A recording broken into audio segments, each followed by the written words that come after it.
Boa noite, pessoal, glória a Deus. Estamos aqui para nossa conversa e oração, não é? Nós aqui do Ministério Quadrangular, a Igreja do Evangelho Amigo. Louva a Deus pela sua vida e louva a Deus porque Ele nos dá essa oportunidade. Eu gostaria de orar. Podemos? Vamos orar? A Bíblia diz que Deus atende oração, então vamos orar. Pai querido, eu louvo o Teu nome pela oportunidade que o Senhor nos dá agora. Nós estamos cultuando nos lares, nós estamos orando em casa, nós estamos nos esforçando no jejum, na leitura bíblica, nos posicionando como igreja nessa geração. E os que estão nos ouvindo, Espírito Santo, eles precisam do Teu mover, da Tua presença. E esse é o objetivo, Pai, de estar aqui. Onde essa palavra está chegando, onde o vídeo está chegando, que o coração das pessoas possam ser abertos ao Filho de Deus, o Messias, o Nazareno, que foi morto, crucificado e que ressuscitou ao terceiro dia. Pai, e que o Teu poder, a atenção do Senhor esteja agora nessa oração para curar os enfermos, e que toda atividade demoníaca vá embora, onde cada pessoa cobra ânimo, cobra entendimento e se liga em Ti, meu Pai, e rejeita o pecado, e rejeita as ações do inimigo, e os casais são restaurados, porque a base é o perdão, e eles se perdoam, e os filhos mudam com os pais, e a família se restabelece. Pai, também pedimos que o Senhor Deus possa liberar agora um mover, tirando todo o engano, toda atividade maligna que tem vindo contra o Brasil, através desse maldito vírus, e através também das decisões unilaterais, decisões muito mais ligadas a comunismo marxista-leninista do que realmente a uma atitude protetiva da população, porque nós sabemos que nas nações onde mais se intensificou a tal da quarentena, mais gente morreu, mais gente foi contaminada. Então nós buscamos nesse momento, Pai, a Tua benção sobre o Brasil e a abertura do entendimento das pessoas, para que não sejam levadas pelas falsas mentiras, e eu peço isso em nome de Jesus, amém. Bom, o que eu estou dizendo é verdade, eu pesquiso, a gente não fica observando aí redes de televisão como no Brasil, tipo Bandeirantes, Rede Globo, não, a gente vai para Fox News, a gente lê alguma coisa de empresas aí europeias, sérias, de noticiários sérios, e de irmãos, filhos na fé que estão na Itália, em Londres e em outros locais aí fora do Brasil, que estão lá vivenciando a coisa, entendeu? Bom, eu quero te animar primeiro, dizer para você que aqueles que estão em Cristo são mais que vencedores, nós não temos que temer as coisas, e lembrá-los, o maior sinal do retorno de Cristo não são os terremotos, vulcões, as catástrofes, como a gente vem falando, é a igreja, sou eu e você, somos nós. Mateus 24,14 diz: e o evangelho do reino será pregado em testemunho a todas as nações, então virá o fim. Veja que a igreja, eu e você, precisamos promover a pregação do evangelho, quer que haja um fim nos problemas, nas dificuldades, nos sofrimentos pessoais, coletivos, sociais, mundiais e definitivamente eternos, promovamos a pregação do evangelho, sabe, se envolva com a obra, se disponha, sem qualquer locupletação, sem qualquer manipulação, dizime, oferte com generosidade, promova o evangelho, porque de alguma maneira nós iremos investir o nosso dinheiro em alguma coisa, e o triste é saber que a maioria está investindo apenas em coisas da terra. Eu me lembro lá em Mateus capítulo 4, quando o diabo ali tenta o Messias, ele fala assim: se você se prostrar e me adorar, eu te darei, e ele levou Jesus para o monte e fez uma proposta lá indecente: se você prostrar e me adorar, eu te darei todos os reinos da terra. E a gente sabe que são as riquezas, a luxúria, aquela coisa toda, né, que tem por aí. O Messias disse ao Senhor: Adonai, a Adonai, o teu Deus, adorarás, e só a Ele darás culto. Escute, muitos de nós, ou muitos seres humanos, têm buscado apenas as coisas terrenas, os tesouros deste mundo, e tudo que é dessa terra vai ficar aqui.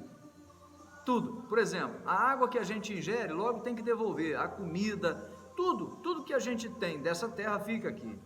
E eu gostaria de lembrar você sobre essa questão, que nós somos o corpo do Filho de Deus na terra.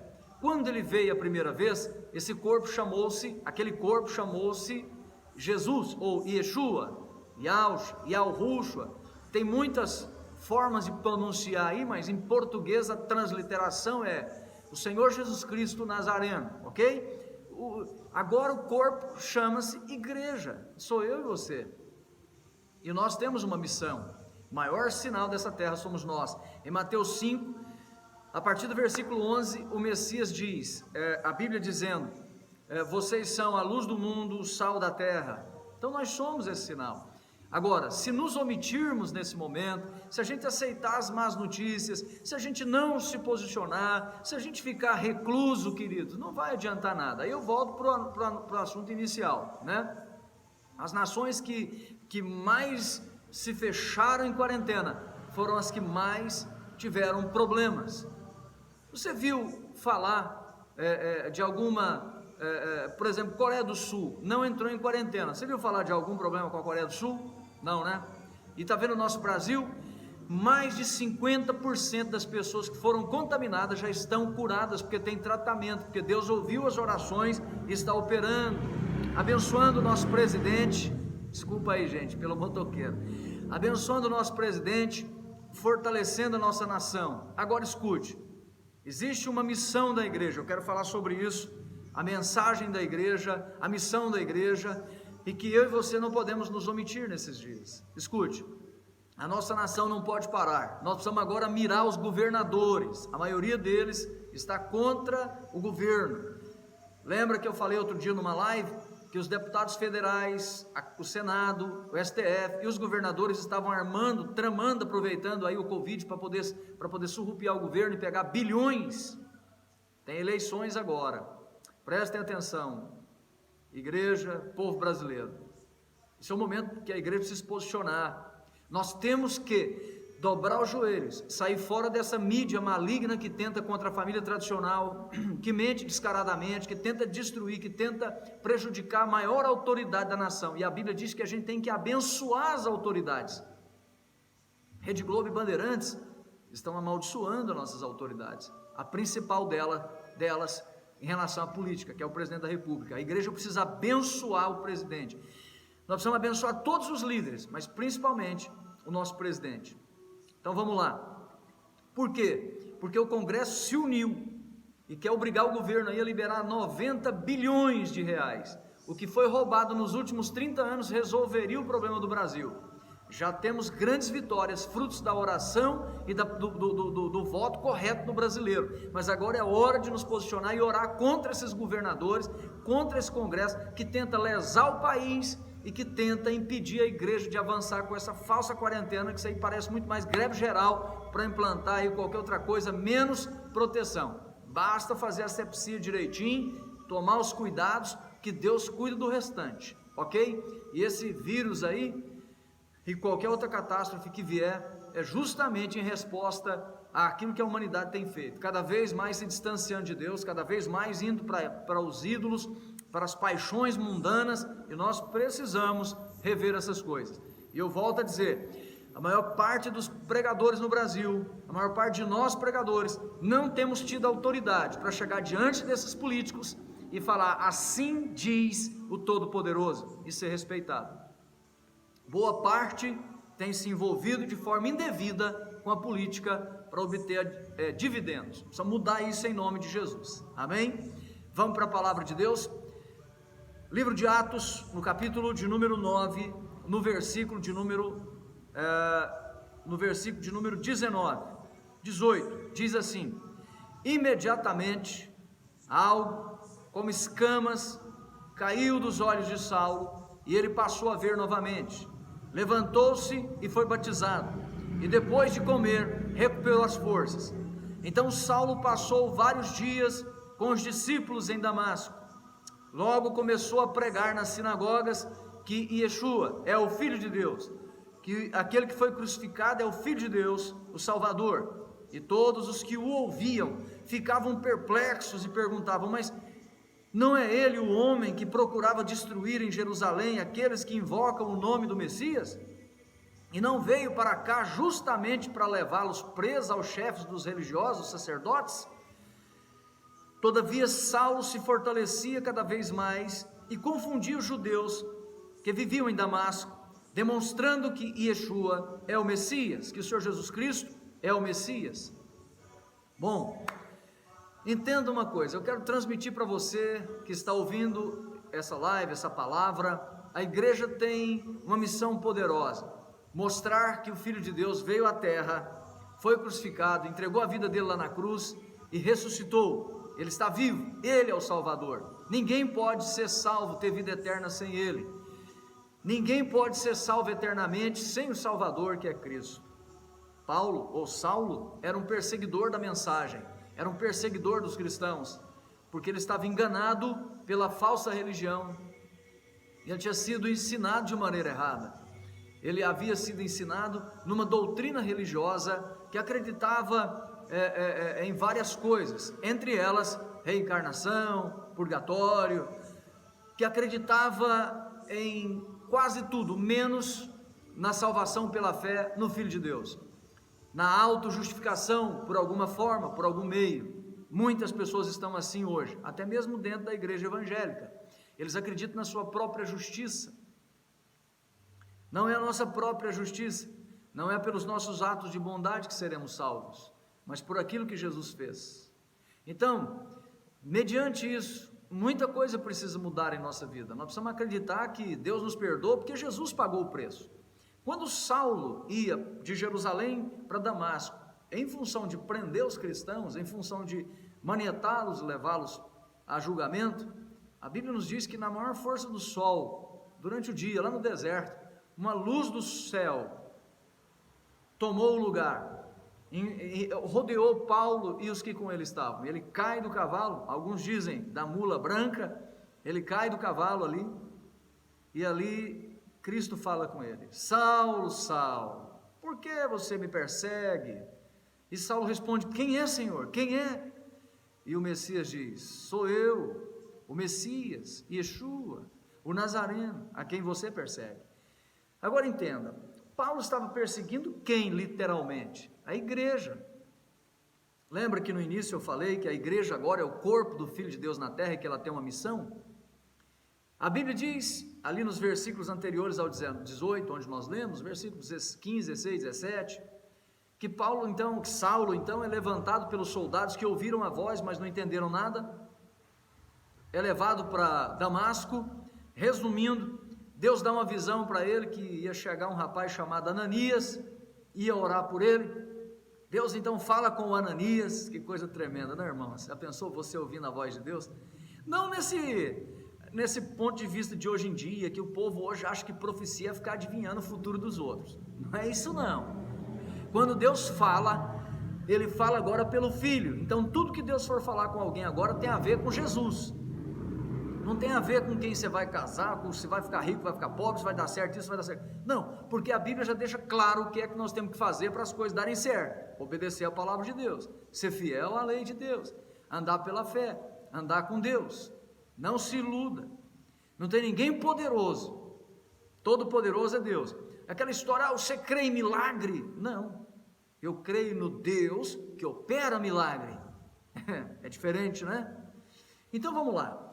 Paulo passa por isso, vai para Damasco, Deus envia Ananias. Ananias impõe as mãos sobre a cabeça de Saulo, ora por ele, cai as escamas dos olhos.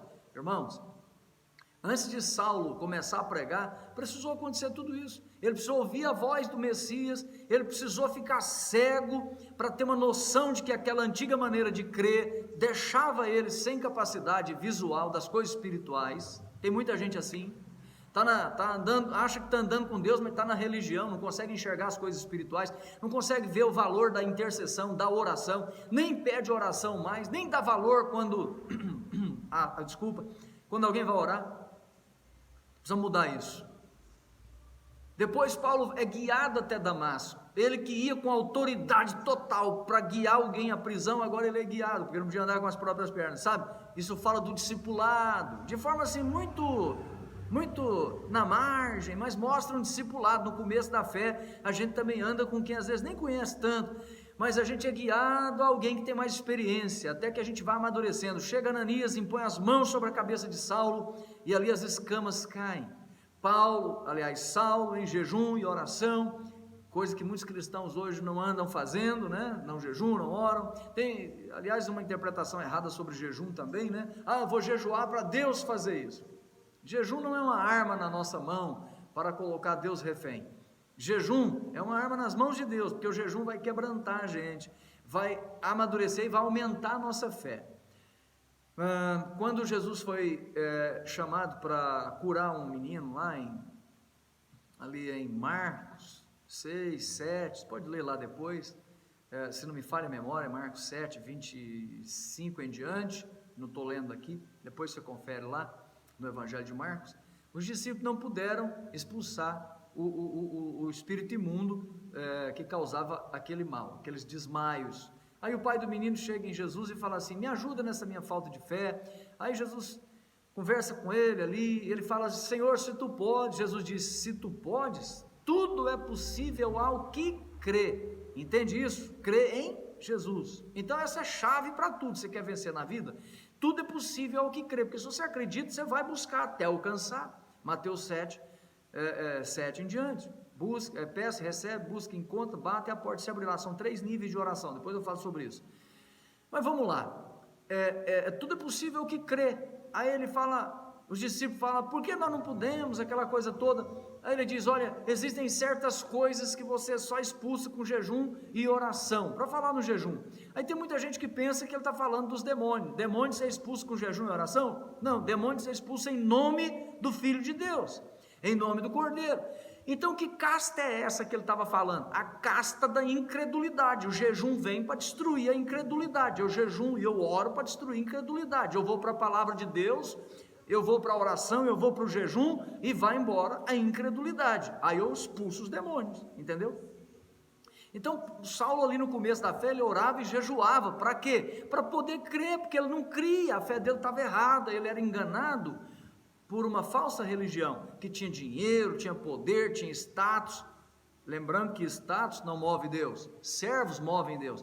Aquilo tudo teve que cair, era uma escama, era uma cegueira. Eu passei por isso, talvez você esteja passando, mesmo dentro da igreja, mesmo sendo igreja, ou sei lá, em algum segmento religioso por aí, que te promete os tesouros dessa terra. Lembre-se que Jesus disse não.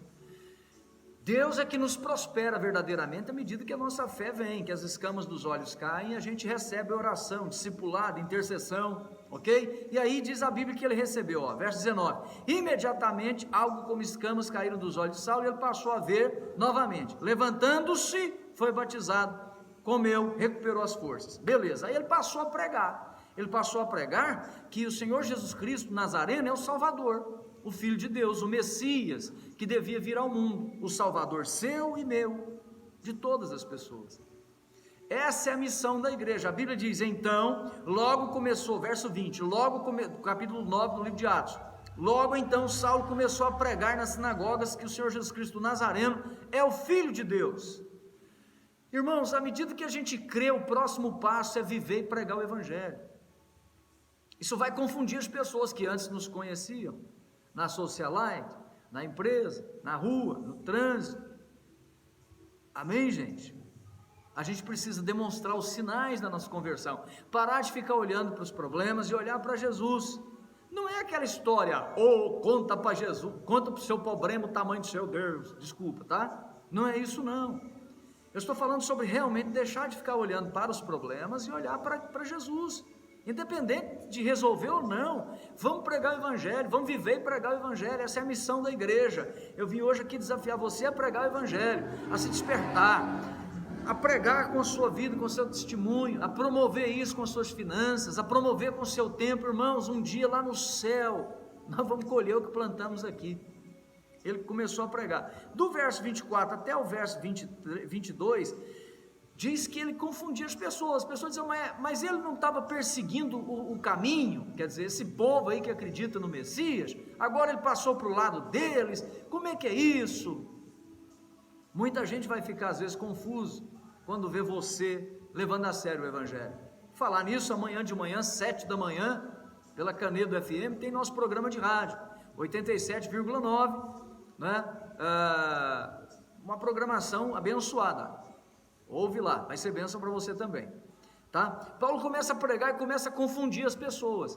E as pessoas dizem, mas não é esse aí o que perseguia, agora ele está crendo? Sim, olha a glória de acreditar em Jesus, ele vai te abençoar e te fortalecer. Para encerrar, e todavia Saulo se fortalecia cada vez mais e confundia os judeus que viviam em Damasco, demonstrando que o Senhor Jesus Cristo Nazareno é o Messias, o Salvador.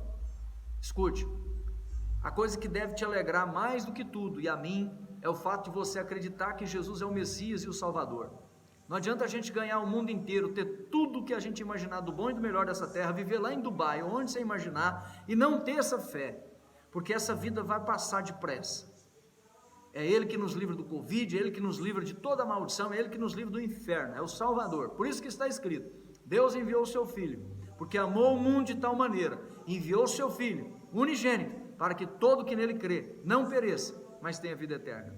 Quero desafiar você, essa é a missão da igreja, sabe, pregar essa mensagem, vamos confundir muita gente, mas essa pessoa não era assim, não era assado, agora está pregando, isso, Jesus está te chamando para isso. Essa é a palavra que eu vim trazer para você hoje, e trago um abraço da minha esposa e dos meus filhos para a sua vida. Nós estamos aqui para ser úteis na mão de Deus para pastorear vocês, e você que nos acompanha no Instagram, no Facebook ou no YouTube, receba essa palavra, um pouco longa, mas é para dizer para você, o Senhor te chama como chamou a Paulo, e se você ainda não entregou a sua vida a Cristo, faça isso agora, e batize-se, porque aquele que crer e for batizado, será salvo. Se Deus quiser, a partir da semana que vem aqui no Goiás, a gente já retoma os cultos, Deus está abrindo o coração e os olhos do nosso governador, Deus salve o Brasil, Deus salve o presidente, eu te abençoo em nome de Jesus, amém. Deus te fortaleça, te dê ânimo nesses dias em nome de Jesus e tome os cuidados devidos, principalmente em relação ao cuidado da fé. Deus te abençoe, você tem uma missão, levar a verdade de Deus.